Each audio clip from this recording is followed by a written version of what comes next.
أعوذ بالله من الشيطان الرجيم.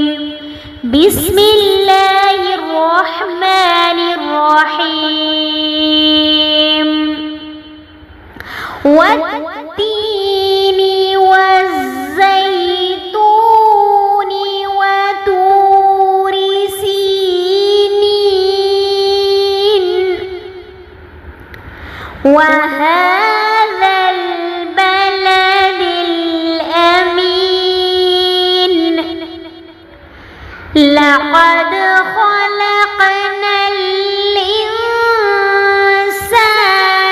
في أحسن تقويم ثم رددناه أسفل سافلين